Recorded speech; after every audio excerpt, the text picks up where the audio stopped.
The conversation we're going to have today is one that so many people are having right now, wherever they work, and including, in fact, our team here at About That and many other teams at CBC. It's all about three little words, or letters even, WFH. So by now, we are all intimately familiar with the pros and cons of carrying on during a pandemic from home, right? School from home absolutely sucked. As a dad, 100% would not recommend, and neither would my two girls. But work from home, now that's interesting, right? Getting to wake up and start work kind of on your own schedule, being able to do Zoom meetings with track pants on, or maybe no pants, no judgment here.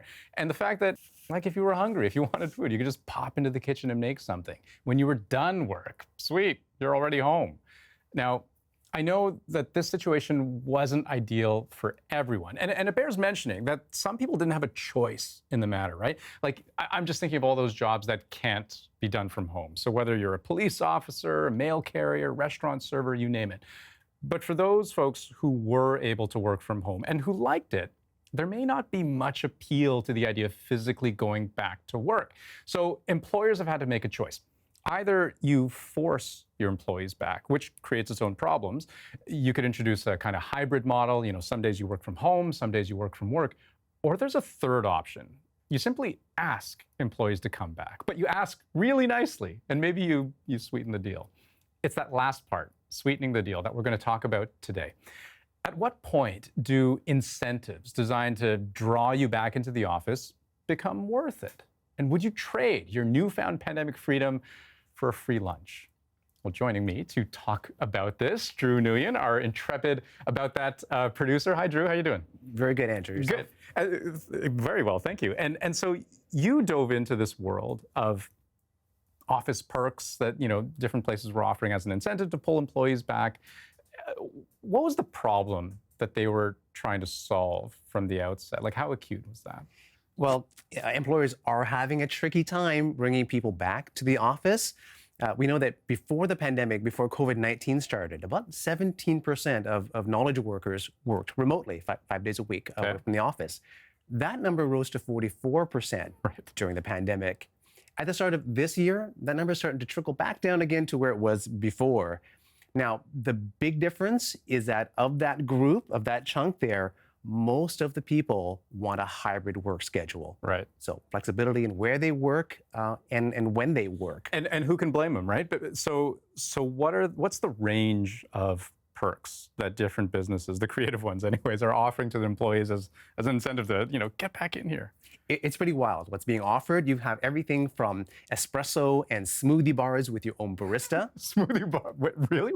That's a real thing? And they'll make it for you, and it's free, right? Okay. And then you can go on to free gyms, catered lunches, renovated desks and workspaces, and the list does go on. Okay, well, do you have examples that we can look at? I do. I went down to the DMZ in Toronto. They're a tech incubator, and I met up with a guy named Baba, and he showed me around. Let me show you this. Let's do it. 6th floor. All right. Hey, hey, Baba. So welcome to the DMZ. All right, let's go see this games room. All right, so I've been told there's a Raptors theme going on. It is a here. Raptors team. A nice shot of Toronto. You know, this is Toronto at its finest. The greatest shot in the history of Toronto basketball. Like, what's your favorite thing to do in here? I would say in here, if I'm here with a few of the other founders or even my team, we have a very competitive ping pong league. This is very hard with a camera in my hand. I know it's Oh, I've been doing it. There you go. Ooh. Get there, come on. Ooh. I'm also very partial to FIFA. I play soccer. I'm also a lifelong soccer fan. Go Chelsea. How important is it for like your team to be in the office physically, like for collaboration? I would say the difference is always clear. Everyone feeds off each other's energy, you know. So it's been significant. The differences have been huge since we started having people come in with more regularity. Oh man, this guy is speaking my language, the games room. I love it. Everyone should have one. And well, should everyone have one? Because the first thought, despite the fact that I love this idea, not everyone's a ping pong fan. Not everyone's a FIFA fan. So does it work? Yeah, and really that's the thing. I mean, not all of the perks are going to hit with all the kinds of employees and workplaces that are out there. But I think for Baba and his team, it made a huge difference. He has staff of about 50 people. Yeah. They really look forward to, once the shift is over, to go into the games room, play on the PS5, play some ping pong. But Baba's noticed that once his team was back in the office, the productivity shot up to 80%, according to him. So it's pretty significant. Huh. But to your point, not everyone's going to love ping pong. I actually spoke to another employee at a film distribution company. She told me, yeah, her office also has a ping pong room with a table, but nobody plays with it. Okay. What else do we have? They offer catered lunches every week. Okay. Let me show you. Oh. All right, looks like lunch is starting. I think I'm going to go with the pad thai. And we got some spring rolls here. Yeah, I'll have a spring roll. I just one is good. This is spring roll sauce. Hopefully nobody's allergic. All right, lunch is served. Oh, that's fantastic. Let's go find a seat and mingle with some people. Hey everybody, how you doing? Andrew? All right, here we go. This is good pad thai. It doesn't taste like ketchup, which I know a lot of the really bad pad thai. It tastes like ketchup. This is pretty good. Okay, so it's not just free food, it's good food. It was very good food. It was a good pad thai. I liked it. It must be expensive to buy however many meals though, right? I saw maybe 50 to 75 packaged lunches there, and it was a really popular event that day. And the DMZ, they know that it costs money, but to them, they say it's all worth it. Because of the natural conversations and the dialogue and the problem solving that happens when people just naturally sit together and talk. For example, when I was there, one of the founders had a staffing issue. And so he just brought up the question to the table. He says, guys, I've got this problem. What do you think? Baba, who was sitting next to me, he had the exact same problem with that situation that guy brought up. And so he said, you know what, here's how I dealt with it. And here's what you need to be careful of moving forward. Right. And so those kinds of problem-solving opportunities are invaluable to a company like this. Yeah, the kind of water cooler chat, right? Except around a hot meal. Absolutely. And you're doing it without emails, without Zoom meetings, all over really good pad thai. What else do we have? I want to show you one other thing. They renovated this entire meeting space, and they got something also really cool. What is this? So this is a drop-in room, and actually this is one of the coolest ones we have in the space. As you can see, it's soundproof, just like the ones I showed you earlier, but this is a 2 to 4 person meeting room, and you can have any conversation without that conversation being able to be heard outside of this wall. So this is, it sits 4 people conveniently. It has, outlets here where you can plug into, you can do work. This is a great room to do work, chat with people. It's very quiet. As you can see, you can't hear anything even outside. It's just you and your thoughts. Did you ever see that old show Get Smart? I think so. They used to have the cone of silence. That's what. Anyways, okay. So you've given me a really good sense of the perks, but what I do want to know is do they work? Right? Like, have the people that you've spoken to said yes? Like, this would pull me back. It's a bit of hit and miss, but I did do an informal poll with some of the people who work in downtown, Okay. And some of the results were quite surprising. Okay. Let me show you. Okay.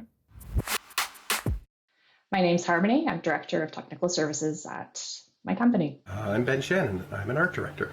I'm Reggie C., and I'm an executive coordinator. I am going to describe a real perk that's being offered by a Canadian company, and you guys are going to tell me if that perk would bring you back for at least one day a week. You really did this like a game show. That's the feel I get already. I think that's the way it came across, and I need to remind you, this is completely unscientific. And I don't mean to make you feel bad, but these are, in fact, real perks that companies are offering. I'm sorry, it may not be yours. Okay, a larger, renovated workspace or a bigger desk.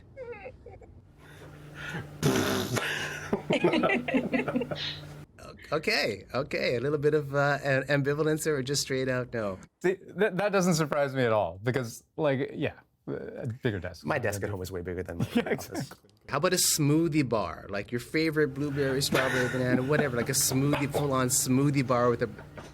It depends. Is someone making the smoothies for me? Yes. Okay, then. Somebody's making it for you. Yes. That's our dividing line. As long as someone's making this, opening my jaw, sticking the straw. It's a lot of work to make a smoothie. That's good. David. An espresso bar with a barista to craft your custom drink. I already make my own Harmony had a coffee. hard No, sell. well, I'm such a basic coffee drinker. Just give me a coffee with a little bit of cream. I don't need a barista there to do that. They're just like, give me this smoothie. I'll take that. A fully loaded fitness gym. Ooh. Yes, As long as there are showers that we can use at lunch. that's true. Good point, Harmony. I'm on the fence on that one. Weekly catered hot lunches, like fully catered. Delicious food. We're not talking like pizza, which I've heard some companies are offering, but like, these are like good meals. And a chance to meet your co-workers. I'm gonna go no on that one. I don't know. Okay, all right, fair enough. Snacks, beer and wine, like a fully loaded fridge full of the good stuff to drink. No, it's a no for me. There's nothing worse than being drunk at work. Yeah. Good point, good point. Okay, how about a games room, like PlayStation 5, ping pong table, other board games? Nah.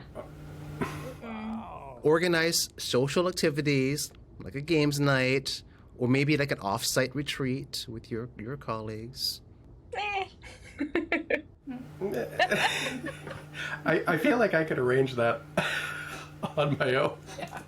So that's really interesting. So you got a little bit of a range. And yeah, like I was surprised by some of the answers there.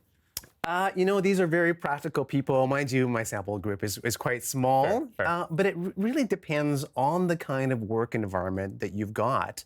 Having perks sometimes hit, sometimes miss. But what it reminds us of are the good social aspects of work that we've missed out on the pandemic years. But one takeaway from all of this is that everybody wants more flexibility in their work schedule, a hybrid schedule, where they work and when they work. Drew, good stuff. Thanks very much. You're very welcome. Okay, so here's where we're going with all of this. Clearly, Drew has done a great job of setting the table and laying out the perks, even giving us a sense of which ones might resonate with different people. But I want to learn more about the science and the psychology of what makes a perk worth it. So after this commercial break, I'll be talking with Brad Seward. He's a professor with the Center for Industrial Relations and Human Resources. This is at the University of Toronto. Basically, he studies work. And it might surprise you which perks he believes rank very high and which ones not so much.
we have convened here to talk about work. And I mean, the pandemic has really done a number on us, right? Like in terms of how we conceptualize of our work-life balance. Like, how do you see that? I mean, the way we engage with work, the way that we engage with each other, the way that we think about our work days and our families and our work-life home balance, it has completely been upended by this sort of grand social experiment. In ways where what it meant to work before no longer means the same, and what it means to get to work, what it means to leave work, what it means when you leave work. Well, even the commute. The It's fact exactly. that we all sort of took that for granted, right? It's amazing what we tolerated. From 30 minutes to 30 seconds, right? It's interesting. And with that, though, are all of these sort of things that we had considered mandatory costs are no longer costs of having the job. They're no longer those personal costs we have to shoulder. There's not the transportation costs, the wear and tear, the commuting costs, the packed lunches. We don't have these things anymore. And so, it's an entirely new structure that we've seen as possible over the last few years. So we have employers, I guess, trying to find the balance, right? And over the last little while, we've seen different places offer different perks. And can I ask you to almost like rank them? So I'll throw you a bunch. Sure. And then you tell me where they sit on the spectrum of are they worth it or not? So catered, like hot lunches, snack bars, there are even some places that do free drinks during the day.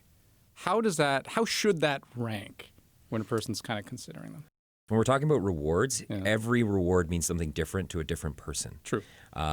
We saw things like, bars and catered lunches in certain workplaces before as a way of promoting work culture.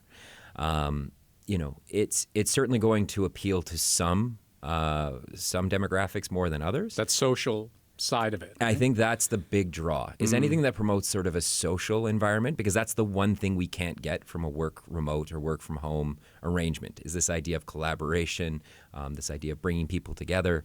And so anything that sort of promotes that is going to be worthwhile. Now, is the lunch on its own going to do it? Probably not, because is the commute, or if you have a 60-minute commute, is it worth the free lunch? I'm not sure. This sounds like a 7 out of 10. The trick is I'd probably give it around a 6, unless you're really promoting that social environment. Right. If you're only giving the free lunch and that's what you're focusing on, it'd probably be even less. Anything that promotes that social interaction, it's going to be more. The other thing we see a lot of are just kind of like improvements to the physical space. So whether it's, nicer meeting rooms or collaboration zones, or like even just the lighting being improved. How do you rank that as a perk for coming back? I'm going to say that's probably lower. It's likely going to be around a 5 in terms of it's going to be great for some people, particularly those that loved working in an office before. Not so much for those that didn't, because they can have that control over their own environments at home. Right. And that's going to be a hard sell if you bring people back into the office and they had a good setup they loved at home. And or the fact that in my home space, it doesn't matter what I wear.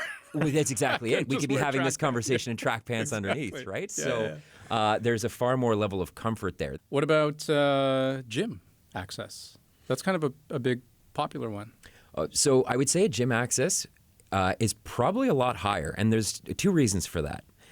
One, again, it's that social element, bringing people together, making them feel collectively part of something.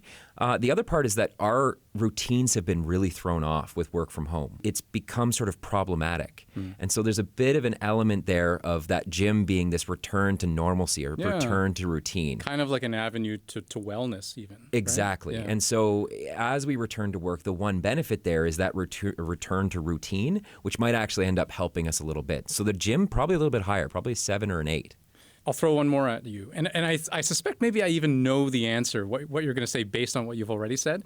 I see a lot more workplaces offering planned social activities. I think that's going to be a particularly useful one. Again, because we've missed that over the pandemic. That's the one thing we've been craving.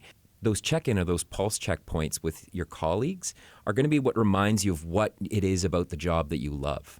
And so those are probably going to be very effective. I would rate those around an 8, maybe even a 9, depending on how well they're done.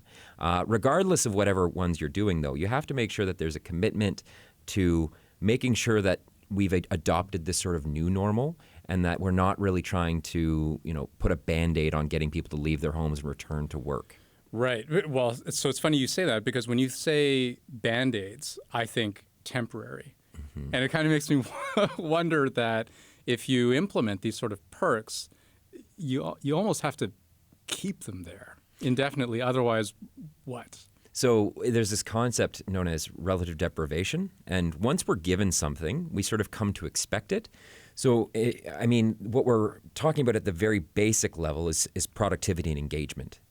If they start pulling things away, or they force employees back to the office against their wishes, or they remove that sort of reward that we've come to all appreciate, then you end up in a situation where productivity can tank, and employees might pull back in a number of ways. On the alternative side, they also have to balance their ability to control and sort of supervise employees and make sure that they're properly supported. And so balancing that to making sure that we have that productivity, that performance, while at the same time maintaining sort of that work-life balance, or that flexibility, or that autonomy that employees have come to really appreciate.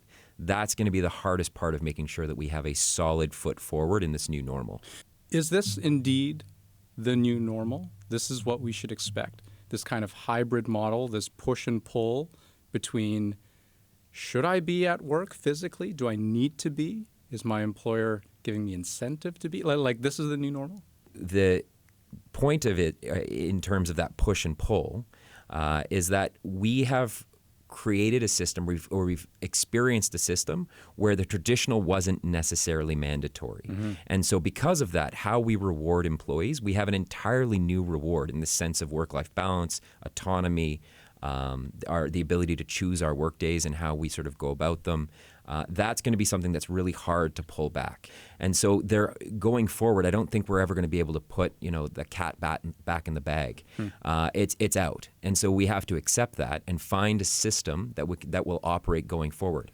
And there are significant advantages. We see that hybrid models, at least in the early research, it's going to take a while for that research to catch up, but hybrid models actually show that we have greater levels of engagement than we did before with purely in-office arrangements. And so there are some serious advantages here if we embrace them. I hear you. People won't want to give up this sense of independence very easily.